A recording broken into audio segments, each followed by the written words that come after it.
નમસ્તે વિદ્યાર્થી મિત્રો, શ્રીમતી શાંતાબેન હરિભાઈ ગજેરા પ્રાથમિક શાળામાં આપનું લાઈવ લેક્ચરમાં હાર્દિક સ્વાગત છે.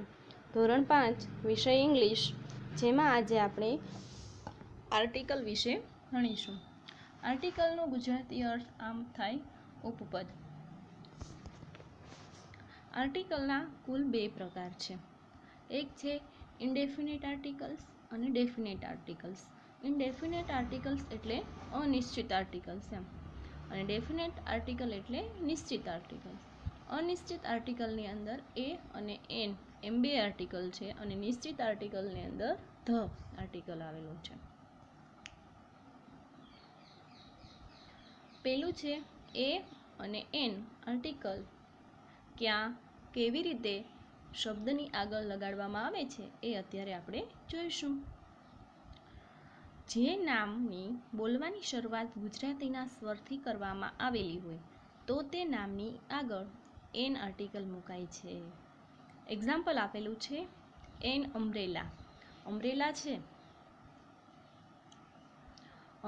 છે એ શબ્દ તમે જ્યારે એનું પ્રોનાઉન્સિએશન કરશો, તમે એનું ઉચ્ચારણ કરશો અમ્બ્રેલા એવું, તો તમને પેલો અક્ષર છે એ અ છે એ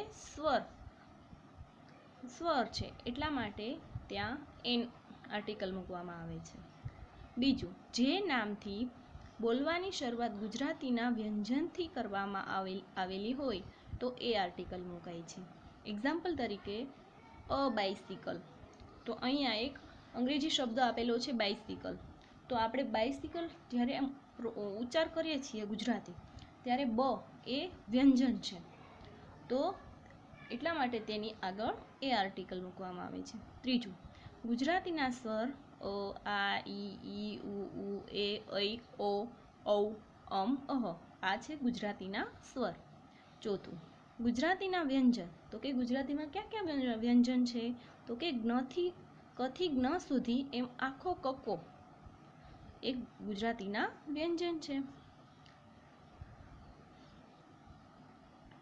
હવે જોવાનું છે, એક્ઝામ્પલ ઘણા બધા આપેલા છે. તો સ્વર અંગ્રેજી શબ્દ, કોઈ શબ્દ છે એ એનું પ્રોનાઉન્સિએશન કરતા ગુજરાતીના સ્વરથી કરવામાં આવેલો હોય તો એન મૂકવાનો, અને ગુજરાતીના વ્યંજનથી કરવામાં આવેલું હોય તો એ મૂકવામાં આવે છે. એક્ઝામ્પલ તરીકે ચેર આપેલું છે. તો ચેરનું જ્યારે આપણે ગુજરાતી એની બોલવાની શરૂઆત છે એ ગુજરાતી ચેર એમ બોલશું, ઉચ્ચાર કરશું, તો ચ છે એ વ્યંજન છે, એટલા માટે એ આર્ટિકલ મૂકવામાં આવે છે. બીજું છે હાઉસ. હાઉસ એમ ઉચ્ચાર કરશો તો હ એવો ઉચ્ચાર થશે, તો હ છે એ પણ વ્યંજન છે, એટલા માટે એ આર્ટિકલ મૂકવામાં આવે છે. પછીનું છે અ યુરોપિયન. પણ સ્પેલિંગ છે એ ઈથી ચાલુ થયો છે, પણ એને આપણે એ શબ્દને જ્યારે બોલીએ છીએ ત્યારે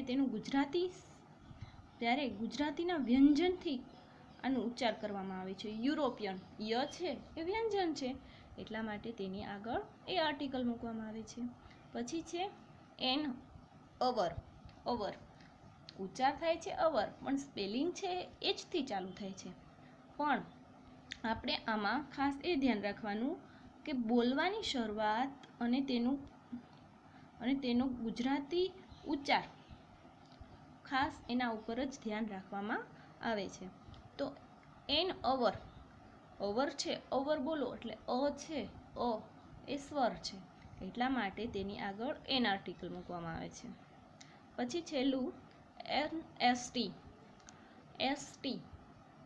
તો એસ છે, એસટી, તો એ છે એ સ્વર છે, એટલા માટે તેની આગળ એન આર્ટિકલ મૂકવામાં આવે છે. ખાસ એન અને એ આર્ટિકલ કઈ જગ્યાએ વપરાતો નથી એ ખાસ ધ્યાન રાખવાનું છે. તો કે કોઈ પણ વ્યક્તિના નામની આગળ પણ આર્ટિકલ મૂકવામાં આવતો નથી. બહુવચનના નામની આગળ પણ આર્ટિકલ ન વપરાય. ન ગણી શકાય તેવા નામની આગળ પણ આર્ટિકલ ન વપરાય. દ્રવ્યવાચક અને ભાવવાચક નામની આગળ પણ ન વપરાય.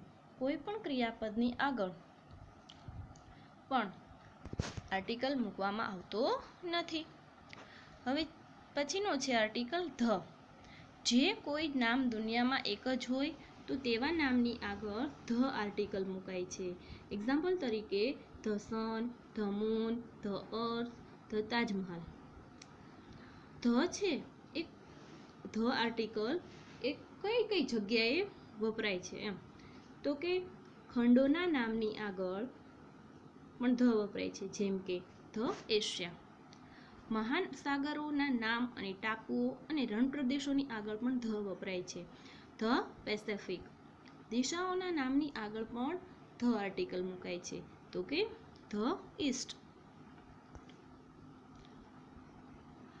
સંગીતના સાધનોની આગળ પણ ધ મુકાય છે, તો કે એક્ઝામ્પલ તરીકે ધ ડ્રમ. પ્રખ્યાત નદીઓ અને પર્વતમાળાની આગળ પણ ધ વપરાય છે, એક્ઝામ્પલ તરીકે ધ ગંગા. દુનિયાની અજાયબીની આગળ ધ વપરાય છે, ધ એફિલ ટાવર. એક નામ બીજી વખત વપરાય ત્યારે પણ ધ મુકાય છે, ધીસ ઇઝ અ કાવ, the cow is a black. ધાર્મિક ગ્રંથોની આગળ ધ મુકાય છે, ધ રામાયણ. અવકાશીય પદાર્થોની આગળ પણ ધ આર્ટિકલ વપરાય છે, તો કે ધ સેટેલાઇટ. સુપરલેટિવ ડિગ્રીની આગળ પણ ધ વપરાય છે, ધ ગ્રેટેસ્ટ. જાતિવાચક નામની આગળ પણ ધ વપરાય છે, ધ હિન્દુ. પ્રખ્યાત ટ્રેન, જહાજ કે વહાણની આગળ ધ વપરાય છે, એક્ઝામ્પલ તરીકે ધ રાજધાની. પ્રખ્યાત છાપાઓ, પુસ્તકો અને મેગેઝિનની આગળ ધ આર્ટિકલ વપરાય છે, એક્ઝામ્પલ તરીકે ધ ટાઈમ ઓફ ઇન્ડિયા. સંખ્યા દર્શકોની આગળ પણ ધ આર્ટિકલ વપરાય છે, ધ ફર્સ્ટ. પ્રખ્યાત હોટેલો અને બેંકોની આગળ પણ ધ વપરાય છે, ધ તાજ. બહુવચનમાં વપરાતા દેશોના નામની આગળ પણ ધ વપરાય છે, ધ USA. ખાસ એ ધ્યાન રાખવાનું છે કે ધ આર્ટિકલ કઈ જગ્યાએ વપરાતો નથી. કોઈ પણ સમયે લેવાતા ભોજનની આગળ પણ ધ વપરાય નહીં. કોઈ પણ રમતગમતના નામની આગળ પણ ધ છે એ ધ આર્ટિકલ વપરાતો નથી.